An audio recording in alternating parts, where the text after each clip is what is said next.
Hello everyone, Radhe Radhe, नमस्कार। तो चलिए आज का टॉपिक हम लोग स्टार्ट करते हैं। तो आज का जो हमारा टॉपिक है वो है वसौली शैली। तो ये जो वसौली शैली है, ये बाय मिस्टेक हमारा ये जो टॉपिक है ये शैलियों में से रह गया था। तो ये वहीं पे हमें कंप्लीट कराना था, लेकिन हमारा मतलब मिस्टेक हमारी खुद की वजह से ये टॉपिक हमारा इनकम्प्लीट रह गया। तो आज जो हम लोग इस क्लास में वसौली शैली टॉपिक को कंप्लीट कराएंगे, क्योंकि हमारे एक स्टूडेंट है ओम चंद्रा जी, जिन्होंने हमसे इस टॉपिक के बारे में चर्चा की कि मैम इस टॉपिक को और कंप्लीट करा दीजिए वसौली शैली को। तो आज हम लोग वसौली शैली पर डिस्कस करेंगे। तो लिखिए, हेडिंग डालिए, वसौली शैली।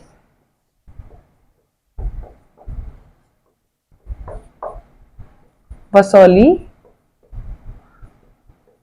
शैली, जिसे वसौली भी बोलते हैं, वसौली या वसौली शैली कहते हैं। देखिए, जो ये वसौली शैली है ये स्थित कहां पर है? जम्मू के जसरोटा जिले के एक तहसील, ये रावी नदी के किनारे पर स्थित है। लिखिए, जम्मू के जसरोटा जिले की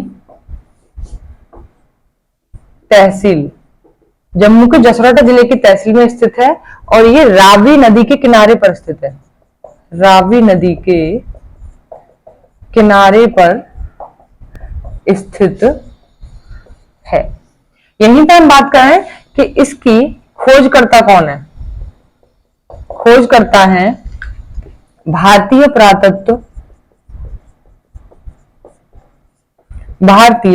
पुरातत्व सर्वेक्षण के द्वारा इसकी खोज की गई थी। और कब की गई थी खोज? समय लिख लीजिए, समय 1918 से 1919 में इसकी खोज की गई थी। यहीं पे आप देखेंगे कि वसौली शैली के अन्य नाम और भी हैं, जैसे कि लिखिए वसौली शैली के अन्य नाम। वसौली शैली के अन्य नाम, जैसे कि इसको बोलते हैं जम्मू शैली, जम्मू शैली। इसी को बोलते हैं अजंता शैली,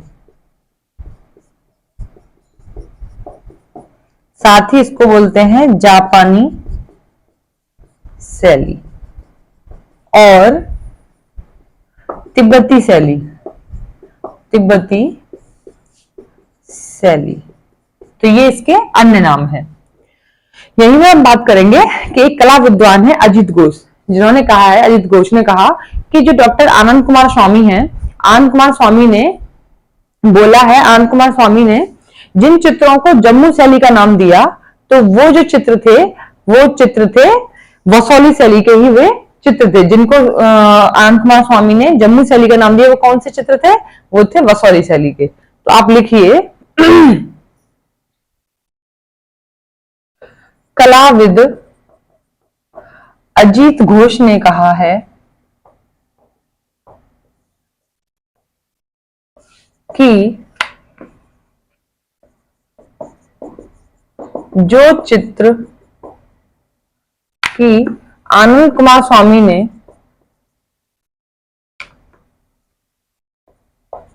आनंद कुमार स्वामी ने जिन चित्रों को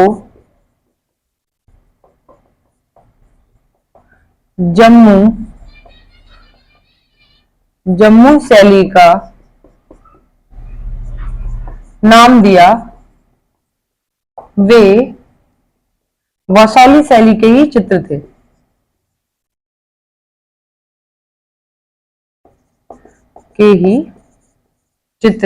यहीं पर आप देखेंगे जेसी फ्रेंच, जो जेसी फ्रेंच विद्वान है, उन्होंने पहाड़ी शैली के सभी चित्रों में सबसे प्राचीन शैली माना है वसौली शैली को। लेकिन कुछ विद्वानों के मत के अनुसार सबसे प्राचीन शैली पहाड़ी शैलियों में गुलेर शैली को माना गया है। तो इसे भी नोट कर लीजिए। जेसी फ्रेंच ने पहाड़ी शैलियों में सबसे प्राचीन शैली वसौली शैली को माना, जबकि कुछ विद्वानों के मतानुसार पहाड़ी शैलियों में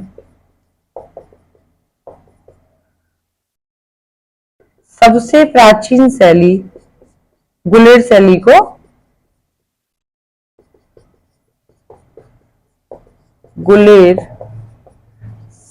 को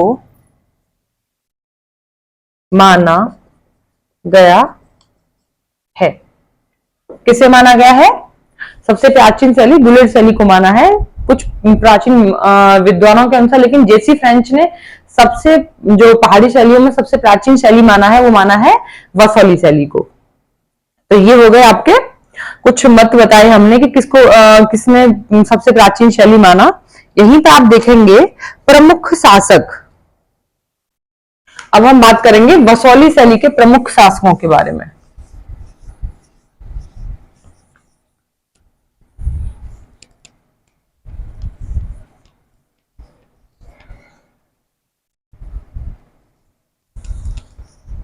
देखिए शासक पहले है भोगपाल, यहीं पे लिखिए कृष्णपाल, फिर आएंगे भूतपाल, नेक्स्ट संग्रामपाल, अगले हैं कृपालपाल, फिर आएंगे मेदिनीपाल, सेवेंथ है जितपाल, लास्ट महेंद्रपाल। तो ये हो गए यहाँ के वसौली शैली के प्रमुख शासक। तो एक एक पर हम लोग चर्चा करेंगे हर शासक के बारे में। तो देखिए पहले शासक है भोगपाल। देखिए जो भोगपाल है ना, ये जो शासक हैं भोगपाल, ये वसौली शैली के संस्थापक हैं। ये क्या रहे हैं, वसौली शैली के जो संस्थापक थे वो थे भोगपाल जी। तो इन्होंने वसौली शैली में कोई भी विकास कार्य नहीं किया था चित्रकला से संबंधित। ये अपने को पांडवों की संतान मानते थे। क्या मानते थे? पांडवों की संतान। बात करें कृष्णपाल जी की, तो जो कृष्णपाल हैं इन्होंने वसौली शैली में चित्रकला की नींव डाली। तो इनके समय में वसौली शैली की नींव डाली गई। और ये जो थे, जो कृष्णपाल हैं, इन्होंने ये ऐसे पहले शासक थे जिन्होंने अकबर से मुलाकात की और भेंट स्वरूप उन्होंने बहुमूल्य उपहार प्रदान किए कृष्णपाल ने अकबर को। बात करें हम लोग भूतपाल की, तो ये जो भूतपाल हैं, ये जो शासक हैं ये हैं वसौली राज्य के। यहीं पे नूरपुर राज्य के एक और शासक थे जिनका नाम था जगत सिंह। तो भूतपाल में और जगत सिंह, इन दोनों में जो था ईर्ष्या रहती थी बहुत। तो जगत सिंह ने क्या किया, एक बार मुगल शासक जहांगीर को भड़काया भूतपाल के विरुद्ध। और उससे क्या किया, जहांगीर ने क्या किया कि उन्होंने भूतपाल को मुगल कैद में डाल दिया। और ये जो भूतपाल है ये मुगल कैद से भागकर, ये पुनः वहां से भागकर इन्होंने वसौली नामक नगर बसाया। वहीं पे वसौली राजधानी भी इन्होंने उसे बनाया।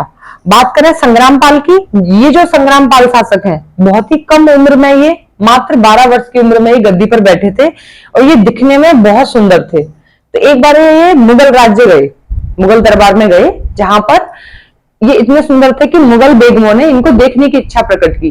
तो इनको मुगल हरम में ले जाया गया। संग्रामपाल को, मुगल हरम का मतलब होता था जहां पे जो मुगल शासकों की जो बेगमें रहती थी उसको बोलते थे मुगल हरम। तो वहां पर इनको ले जाया गया संग्रामपाल को। तो वहां की जो बेगमें थी ना, उन्होंने इनकी सुंदरता को देखकर इनको उपहार स्वरूप सुंदर सुंदर गिफ्ट प्रदान किए। तो ये थे संग्रामपाल के बारे में। अब हम बात करते हैं कृपालपाल जी। जो कृपालपाल है, इन्हें कृपालपाल को वसौली शैली का स्वर्णकाल कहा गया इनके समय को। ये कला प्रेमी शासक थे। कृपालपाल के समय में ही एक ग्रंथ था जिसका नाम था रसमंजरी। तो ये चित्रित हुआ था इनके समय में। जिसकी चित्रकार की बात करें, हम लेखक की बात करें, तो उसके कृपालपाल के समय में जो रसमंजरी जो ग्रंथ चित्रित हुआ था उसके लेखक हैं भानुदत्त। और बात करें कि वहां जो उसका चित्रकार था वो था देवीदास। यहीं पर हम बात करेंगे मेदिनीपाल की। तो जो मेदिनीपाल हैं, इन्होंने इन्होंने शीश महल और रंग महल नामक इन्होंने रंग महल नामक चित्रण बनवाए। इन्होंने इन पर वसौली शैली में चित्र बनवाए इन्होंने, शीश महल और रंग महल। ठीक है, शीश महल और रंग महल में वसौली शैली में बनवाए इन्होंने। इन्हीं के समय का जो प्रसिद्ध चित्र है वो है गिरि गोवर्धन, जो कि वसौली शैली का सबसे उत्कृष्ट चित्र है। क्या है? वसौली शैली का उत्कृष्ट चित्र है। अब बात करते हैं हम लोग जितपाल की। तो जो जितपाल है, इनके समय के जो ग्रंथ है वो है रागमाला और एक दूसरा चित्र है गीत गोविंद। इनका जितपाल के समय का जो चित्र है वो है रागमाला और गीत गोविंद। तो जो रागमाला गीत गोविंद इन्होंने ग्रंथ चित्रण किए थे, साथ ही इनके समय का चित्र था माखन चोर, जो कि वर्तमान में अगर पूछा जाए कहां पे है तो एनसी मेहता संग्रहालय गुजरात में ये वर्तमान में माखन चोर चित्र स्थित है।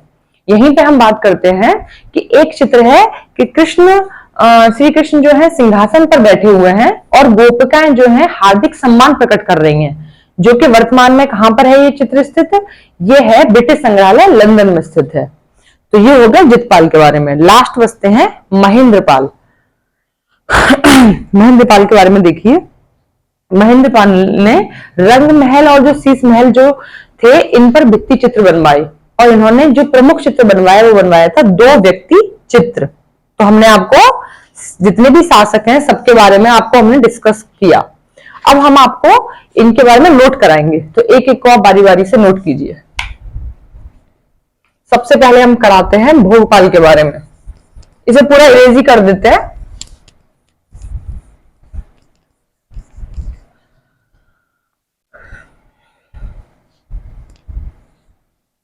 डालिए पहले शासक भोगपाल। तो ये कौन थे? हमने क्या बताया था? भोगपाल वसौली शैली के संस्थापक थे। वसौली शैली के संस्थापक थे। इन्होंने वसौली शैली में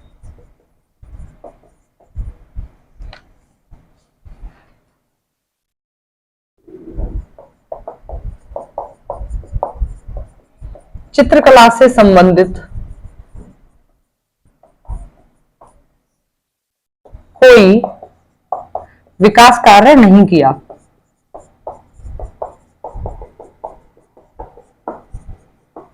साथ ही आप देखेंगे ये अपने आप को पांडवों की संतान मानते थे। पांडवों की संतान मानते थे। तो ये हो गया हमारा पहला शासक। नेक्स्ट डालेंगे आप कृष्णपाल।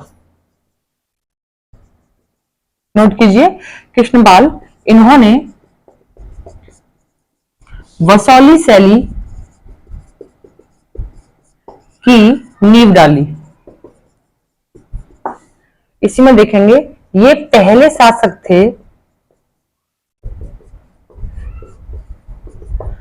जिन्होंने अकबर से मुलाकात की। अकबर से मुलाकात की और उपहार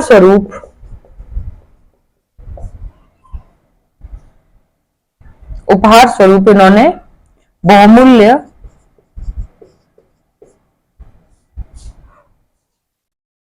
भेंट दिए। सॉरी,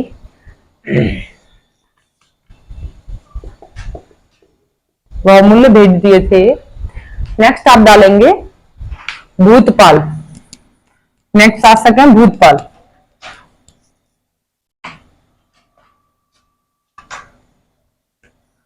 लिखिए भूतपाल। देखिए ये जो भूतपाल है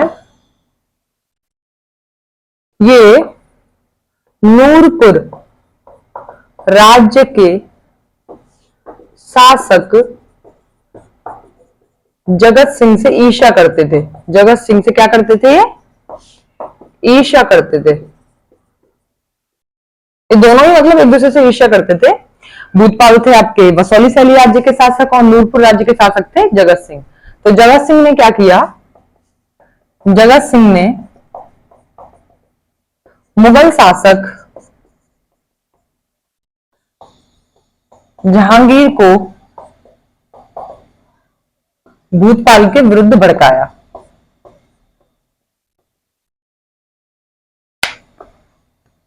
भूतपाल के विरुद्ध भड़काया, जिससे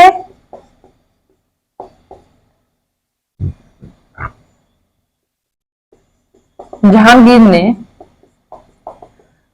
भूतपाल को मुगल कैद में डाल दिया। भूतपाल मुगल कैद से भागकर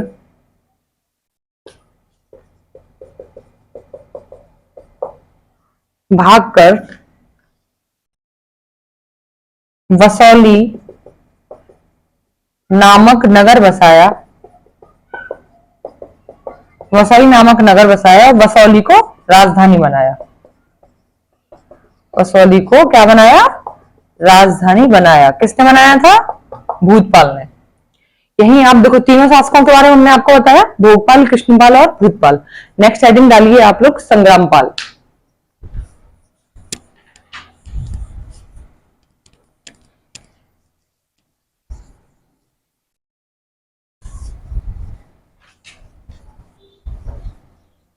देखिए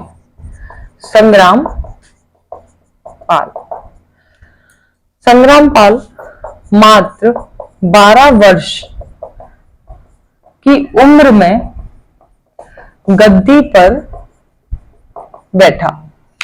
मात्र कितनी उम्र में? 12 वर्ष की उम्र में गद्दी पर बैठा। ये शासक दिखने में बहुत सुंदर था, बहुत सुंदर था। एक बार ये मुगल दरबार गया तो मुगल बेगमों ने इसे देखने की इच्छा प्रकट की। क्या की? इसको देखने की इच्छा प्रकट की। तो इसकी सुंदरता से प्रभावित होकर, इसकी सुंदरता से प्रभावित होकर मुगल बेगमों ने मतलब उसको मुगल हरम में बुलाया। हमने आपको बताया था कि मुगल हरम किसे बोलते थे? जहां पर मुगल शासकों की बेगमें रहती थी। बेगम मतलब उनकी पत्नियां रहती थी। तो प्रभावित होकर मुगल बेगमों ने इसे उपहार स्वरूप बहुमूल्य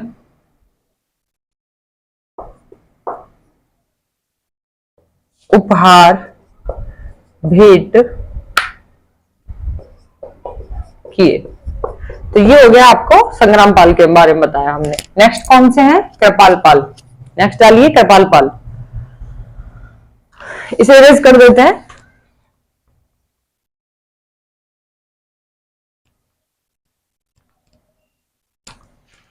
देखिए नेक्स्ट है कृपाल पाल, जो कि कैसे शासक थे?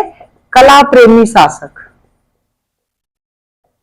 ये कला प्रेमी शासक थे। कृपाल पाल कैसे शासक थे? कला प्रेमी शासक थे ये। और वसौली शैली का स्वर्णकाल या चरमोत्कर्ष, स्वर्णकाल कृपाल पाल के समय को कहा गया है।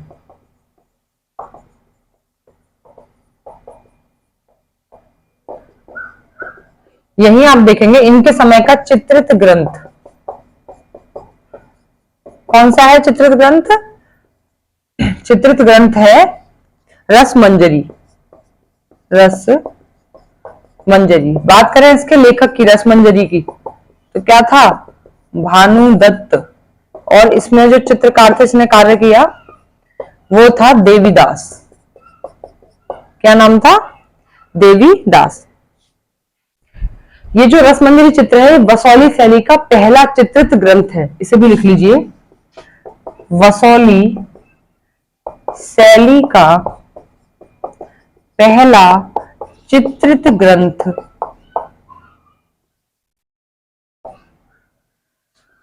रस मंजरी है। नेक्स्ट आप डालेंगे मेदिनी पाल।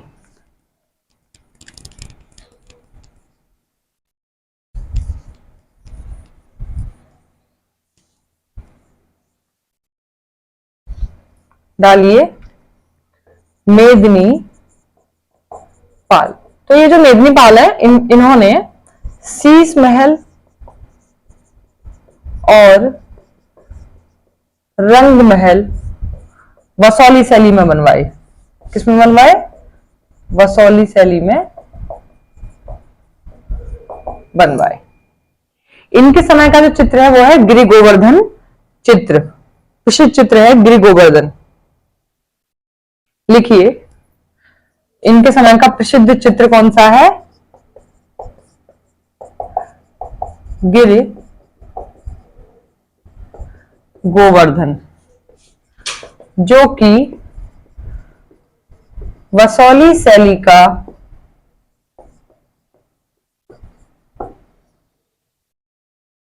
सबसे उत्कृष्ट चित्र है। क्या है? उत्कृष्ट चित्र है। तो ये हो गए कृपाल पाल, सॉरी मेदिनी पाल के बारे में। नेक्स्ट आप डालेंगे जितपाल। डालिए हेडिंग जितपाल।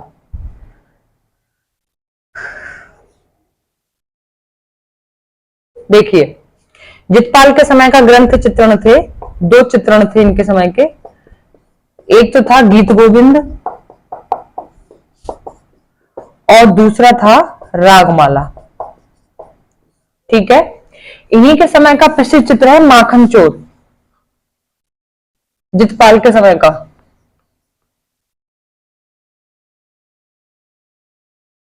प्रसिद्ध चित्र डालिए, कौन सा है? माखन चोर, जो कि एनसी मेहता संग्रहालय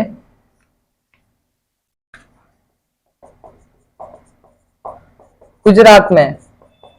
वर्तमान में कहां पर है ये चित्र? माखन चोर एनसी मेहता संग्रहालय गुजरात में ये स्थित है। इसी में एक और चित्र है इनके समय का, श्री कृष्ण सिंहासन पर बैठे हुए। लिखिए श्री कृष्ण सिंहासन पर बैठे हुए और गोपियां हार्दिक सम्मान प्रकट कर रही हैं। जो कि ये कहां पर स्थित है वर्तमान में? ब्रिटिश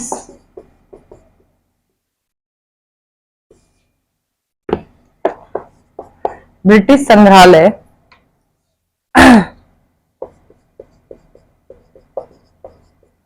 लंदन में ये स्थित है। ये वाला जो चित्र है ब्रिटिश संग्रहालय लंदन में ये स्थित है। यहीं पे हम बात करेंगे महेंद्र पाल के बारे में। हेडिंग डालिए महेंद्र पाल।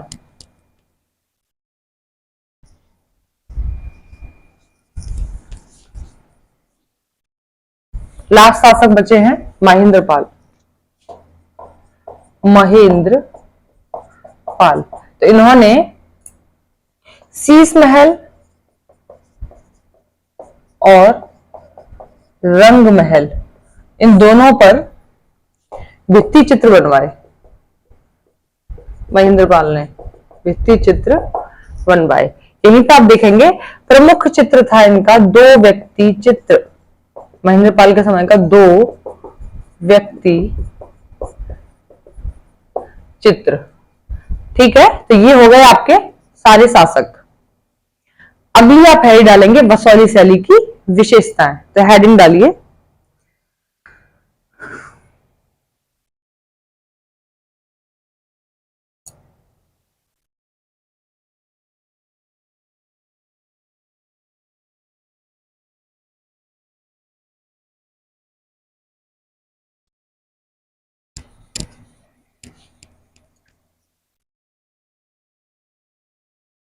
देखिए वसौली शैली की विशेषता, इसकी विशेषता क्या है? पहली विशेषता देखिए कि यहाँ पर नारी जो आकृतियां हैं उनको पुरुषों के समान ओजपूर्ण बनाया गया है। साथ ही आप देखेंगे कि यहाँ पर नारी आकृतियों में जो आंखें हैं ना, उनको पद्माकृत या कमलाकृत उनको बनाया गया है, मतलब कमल के समान उनकी आंखों को बनाया गया है। पहाड़ी शैलियों में सबसे बड़े नेत्र जो हैं वो है बसौली शैली में। साथ ही अगर बात की जाए पूरे भारतीय चित्रकला शैली में तीसरे नंबर पर आते हैं बसौली शैली के नेत्र। तो आप डालिए यहां पर नारी नेत्रों को पद्माकार या कमलाकृत बनाया गया है, जो कि पहाड़ी चित्रकला शैली में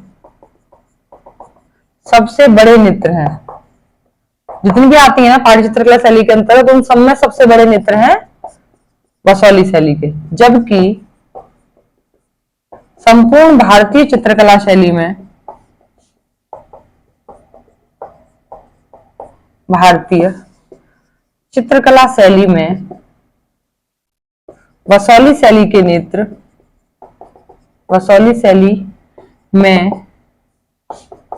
नेत्र तीसरे नंबर पर आते हैं। तीसरे नंबर पर आते हैं। यहीं पे आप देखेंगे कि बसौली शैली में एक चश्म चेहरों को अधिक बनाया गया है। बसौली शैली में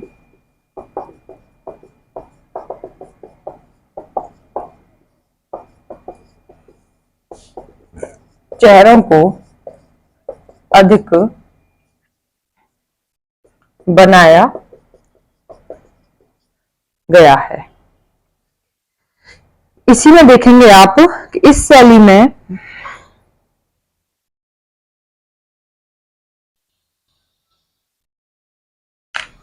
यहां पे स्त्रियों की मुखाकृतियों को पीछे की ओर हटता हुआ दिखाया गया है।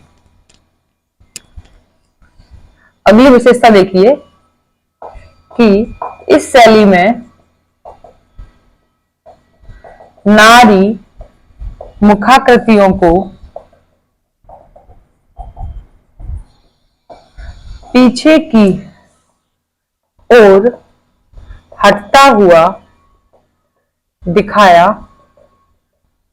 गया है, जिसमें छोटी नाक और छोटे होठ तथा गालों पर, या गालों को कपोल भी बोल गया इसमें, मतलब कपोल मतलब होता है गाल, तो कपोलों पर या गालों पर एक दो लटों को भी दिखाया गया है। तो ये हो गया बसौली शैली की अगली विशेषता। इसी में आप देखेंगे कि हाशियों को पीले और लाल रंगों से बनाया गया है। लिखिए इस शैली में हाशिए बनते हैं ना, हाशिए को पीले और लाल रंग से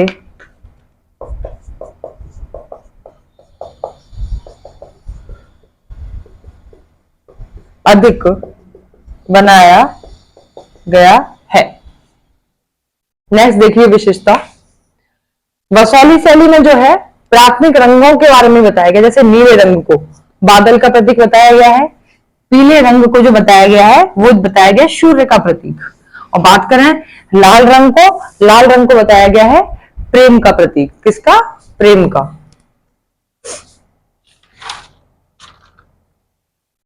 प्रेम के देवता का प्रतीक बताया गया। तो लिखिए नेक्स्ट हेडिंग, नेक्स्ट जो है इसमें आएगी कि इस शैली में प्राथमिक रंगों का भी प्रयोग किया गया है। तो प्राथमिक रंग आप जानते हैं, लाल, पीले और नीले, जो कि हमने आप जब रंगों वाली क्लास बताई थी ना, उसमें हमने आपको बताया था। तो देखिए, लाल रंग को प्रेम के देवता का प्रतीक बताया गया है। यहीं पे नीले रंग को बादल का प्रतीक, बादल का प्रतीक बताया गया है। और पीले रंग को सूर्य का प्रतीक बताया गया है। ठीक है, किसका बताया गया है? सूर्य का, पीले रंग को। तो ये हो गए आपके विशेषताएं वसौली शैली की। तो वसौली शैली का टॉपिक हमारा कंप्लीट हुआ। आपको कोई भी क्वेरी है कमेंट सेक्शन में पूछ सकते हैं। आज के लिए यहाँ पे ये हमारा वसौली शैली का टॉपिक कंप्लीट हुआ। साथ ही पहाड़ी शैली की जितनी भी शैलियां थी वो सभी कंप्लीट हुई। बाकी का आप देख लीजिए, अगर कोई भी और शैली बच रही हो तो आप हमें बता सकते हैं, मुझसे भी कंप्लीट कर देंगे। वैसे यही एक लास्ट शैली बची थी जो कि आपकी कंप्लीट हो गई। नेक्स्ट हम जो टॉपिक शुरू करेंगे, हो सकता है अगली क्लास में हम आपको मुगल काल के बारे में भी, कुछ शासकों के बारे में रह गया था तो उसके बारे में भी हम लोग नेक्स्ट क्लास में मुगल काल के बारे में आपसे चर्चा करेंगे। तो आज के लिए इजाजत दीजिए। राधे राधे, नमस्कार, जय हिंद।